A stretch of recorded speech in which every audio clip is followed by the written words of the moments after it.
मैं इस समय लोहारी नागपाला जल विद्युत परियोजना के इस टनल के पास खड़ा हूं, जो पीछे दिख रही है। ये जो टनल दिख रही है लोहारी नागपाला, जैसे मैंने कहा, एक जल विद्युत परियोजना है और ये जल विद्युत परियोजना 690 या 650 मेगावाट 600 मेगावाट की परियोजना है, जिस परियोजना को 80% काम होने के बाद बंद कर दिया गया। अभी खबर ये है, सूचना ये है कि इस टनल को, इस प्रोजेक्ट को पूरी तरह बंद करने के लिए भी कुछ पैसा खर्च करना पड़ रहा है। उसके लिए टेंडर प्रक्रिया जारी है और उम्मीद है कि 3-4-5 करोड़ रुपए का ये वो टेंडर होगा जो इस परियोजना को पूरी तरह बंद करने के लिए खर्च किया जाएगा। मैंने जब पूछा कि इसको पूरी तरह बंद करने के लिए खर्च करने का जो प्रावधान है वो किस काम में उसका उपयोग किया जाएगा, तो ये पता चला कि जैसे ये टनल है, उदाहरण के लिए इसको पूरी तरह से बंद करने का जो खर्चा आएगा, इसी प्रकार अन्य टनल आगे जो दिख रही है, ऐसी टनलों को या अन्य जगह पर जहाँ भी एक्सेस होंगे उन तमाम एक्सेस को बंद करने के लिए जो पैसा खर्च होगा उसमें उसके लिए वो टेंडर पड़ रहे हैं। आप ये गेट देख रहे होंगे, ये गेट, ये बंद गेट है। मुझे इस गेट को देखकर, मैं यहाँ पर रुका, रोड सड़क पे मैं रुका, इस बंद गेट को देखकर मुझे ऐसा एहसास होता है जैसे हमारे भाग्य को बंद कर दिया गया।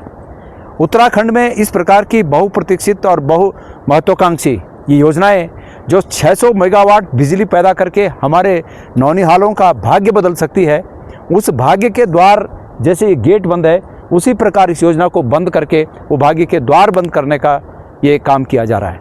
मैं इस प्रदेश की सरकार से ये कहना चाहता हूँ कि क्यों न हमारे प्रदेश की सरकार मजबूत पैरवी करके एक पैनल बनाए जिसमें वकील हों, जिसमें एडमिनिस्ट्रेटर हों इस प्रदेश के, और जिसमें साथ साथ में पर्यावरणविद हों, और एनजीटी या भारत सरकार जो भी इसको बंद करने के लिए आमादा खड़े हैं उनको ये समझाने का काम करे कि हमारे प्रदेश के प्राकृतिक संसाधनों का दोहन अगर हम नहीं करेंगे तो हम हमारे नौनिहालों के लिए, हमारे बेरोजगार साथियों के लिए रोजगार का बंदोबस्त कहाँ से करेंगे? हमारी जीडीपी को बढ़ने का आखिर तरीका क्या होगा? हमको क्या इसी हाल में छोड़ दिया जाएगा कि हम पर्यावरण संरक्षण के नाम पर पूरे देश की हवा साफ करें, लेकिन हमें उसके एवज में कष्ट भुगतने पड़े? और अगर यही करना है तो उसके एवज में हमें ग्रीन बोनस दिया जाए।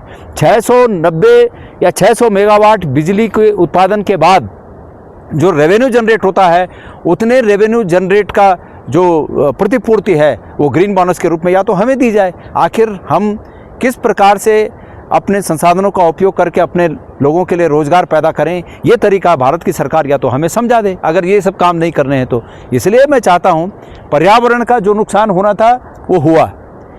ये टनल जो बननी थी वो तमाम टनल बन चुकी हैं, तमाम एक्सेस बन चुके हैं, जो कटने थे पेड़ वो कट चुके हैं, और उसके बाद ये योजना बंद करना, ये मुझे लगता है कि किसी भी तरह न्याय संगत नहीं है।